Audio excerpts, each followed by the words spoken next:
सद्गुरुदेव की जय। अहंकार आत्ममुखी स्थिति है। अहंकार ये अपने आप को सबसे अलग समझता है। वह अन्य लोगों की शक्ति को हीन, अल्प तथा अपनी शक्ति को बड़ा समझता है। यह गलत अनुमान अहंकार को और बढ़ाता है। यदि अनुमान उचित हो तो अहंकार अपनी सत्ता खो देता है। गीता में अहंकार का कोई स्थान नहीं है। मनुष्य कार्य करता नहीं बल्कि भोक्ता मात्र है। व्यक्ति के कर्म देखने में उसके होते हैं किंतु उसकी नियोजक शक्ति दूसरों के पास होती है। अहंकार माया के रजोगुण से उत्पन्न होता है। यह एक भयंकर विकार है जिससे जीवन में अनेक विघ्न, क्लेश, दुख आदि सामने आते हैं। अहंकार कुवासनाओं का पोषक, निष्ठुर तथा क्रूर होता है। अहंकार निम्नतम श्रेणी से लेकर उच्चतम श्रेणी तक के जीवों में किसी न किसी रूप में विद्यमान होता है। प्रत्येक व्यक्ति में अहंकार है। सभी मैं के अहंकार से ग्रस्त है। अहम भाव मनुष्य को परमात्मा से विमुख करता है, परंतु अहंकार को बढ़ाने में ही उसे सुख मिलता है। अहंकार मन के ऊपर सवार रहता है। इसे विभिन्न रूपों में देखा जा।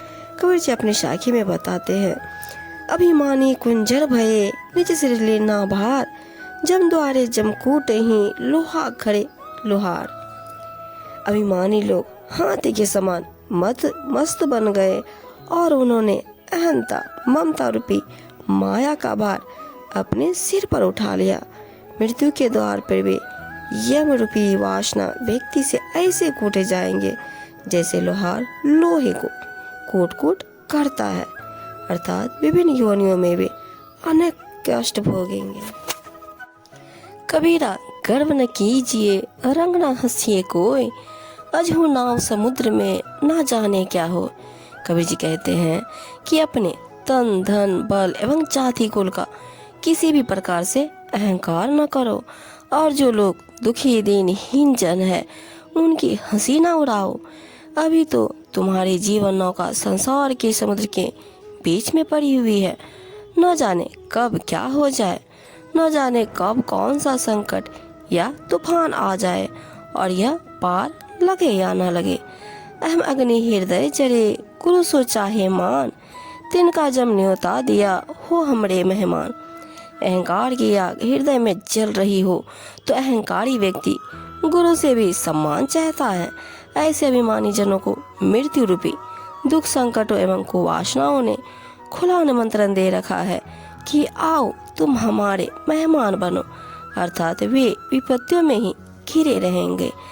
जहाँ आपा तहाँ आपदा, जहाँ संशय तहाँ शोक, कहे कबीर कैसे मिटे चारों दीर्घ रोग। जहाँ पर मैं का अहंकार होता है वहाँ नाना प्रकार की विपत्तियाँ आती है और जहाँ संशय यानी कि अज्ञान होता है वहाँ महान सुख उत्पन्न होते हैं।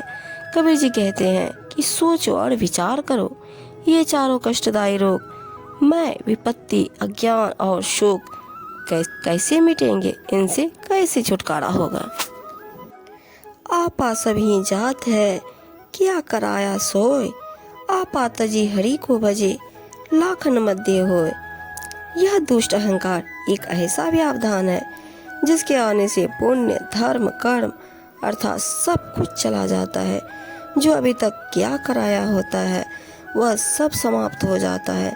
अहंकार को त्याग कर अविनाशी अंतर्यामी परमात्मा का ध्यान भजन करने वाला लाखों में कोई एक साधक भक्त होता है।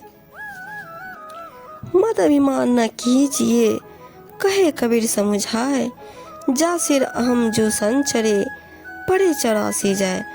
कबीर जी कहते हैं कि इस मद अहंकार को अपने पास न ठहरने दो, इसका भली भांति त्याग कर दो।